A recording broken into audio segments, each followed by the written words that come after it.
Assalamualaikum warahmatullahi wabarakatuh. I'm Salsabila Effendi. I'm from K7, number identification student 220 what 8 2 3 and 4. Now I will answer Story Day 11.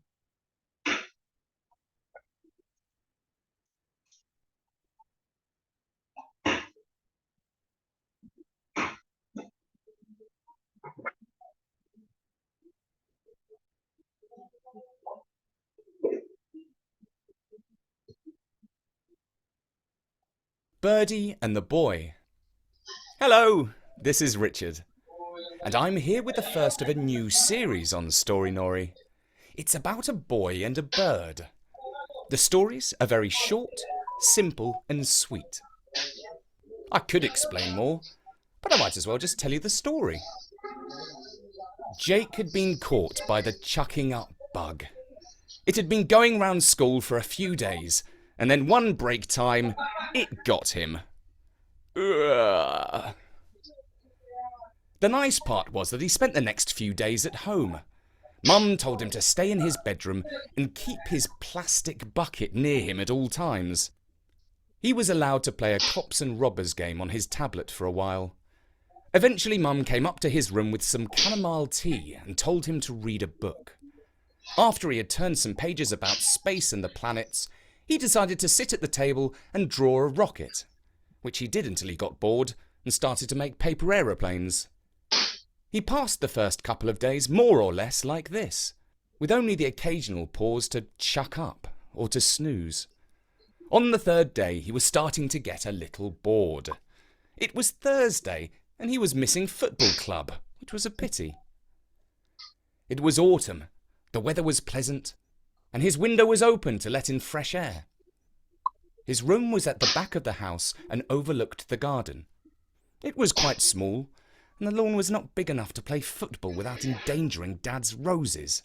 But the garden was pretty and was overlooked by a big oak tree from the neighbour's side of the wall. Jake was sitting by the window watching some squirrels search for acorns when a bird came to join him. It was a large black crow. It sat outside the windowsill and looked at him with its head on one side.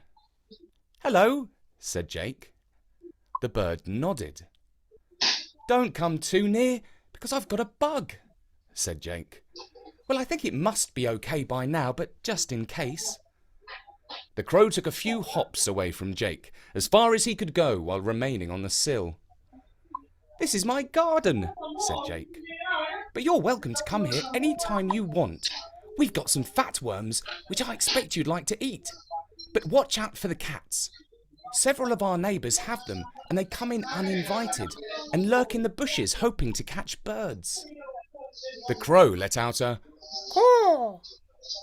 "My dad spends Sunday afternoon doing stuff in the garden, like mowing the lawn or pulling up weeds and spraying his roses. It's a good time to come, because he often disturbs the worms, and you might get some juicy ones. He likes birds. I do too. Except for pigeons. Nobody likes pigeons, unless they're doves. But they aren't doves very often, as far as I can tell."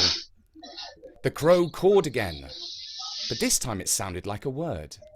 Jake thought he said, "Correct."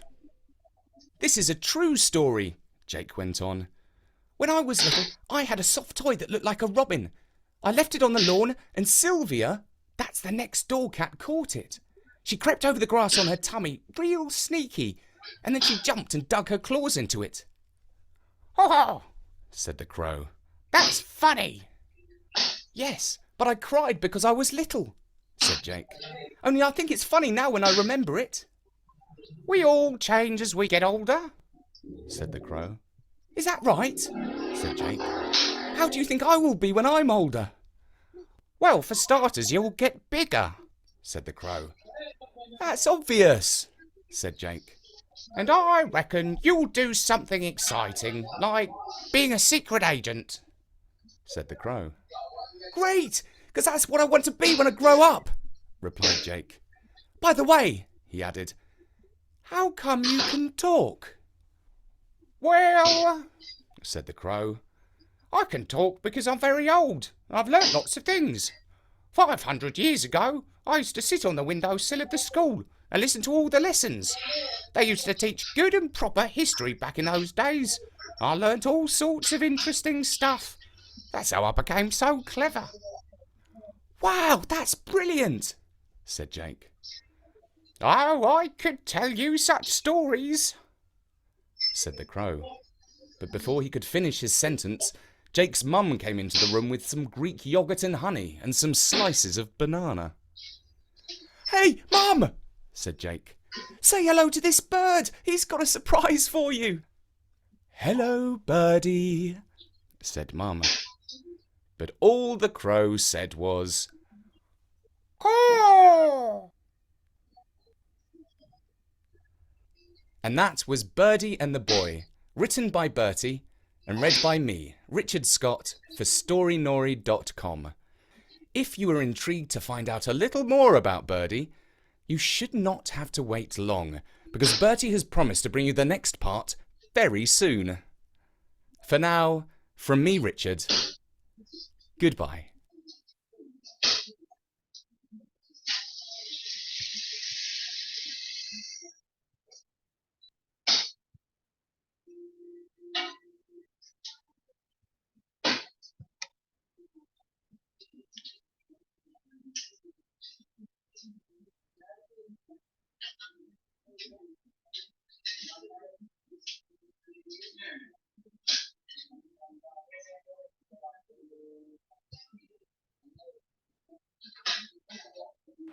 One.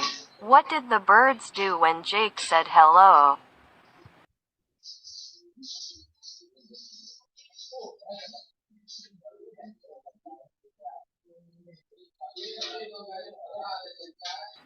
2.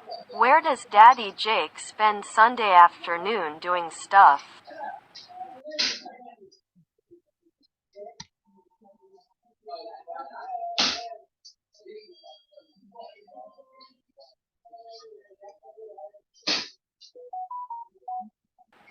3.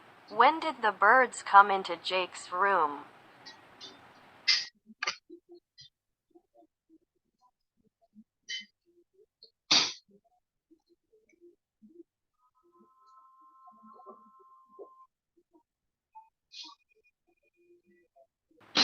4. Who took care of Jake when he was sick?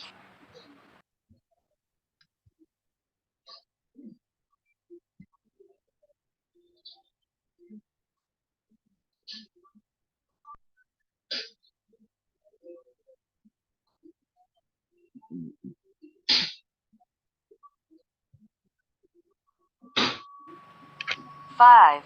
Why can birds talk?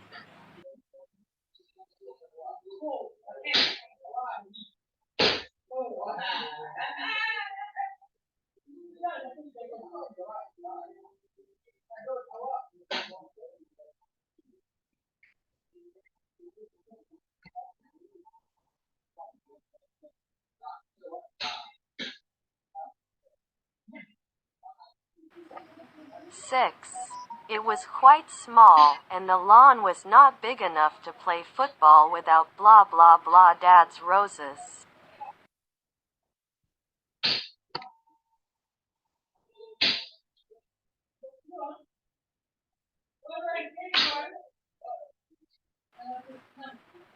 7. Jake was sitting by the window watching some blah blah blah search for acorns.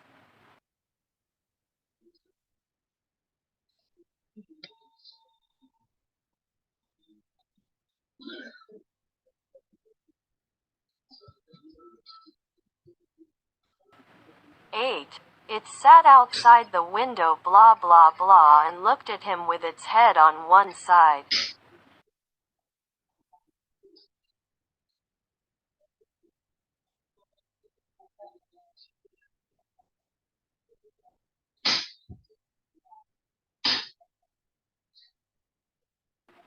9.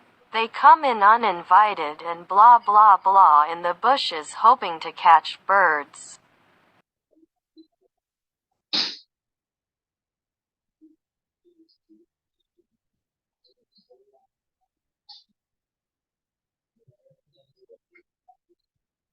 10. She crept over the grass on her blah blah blah real sneaky.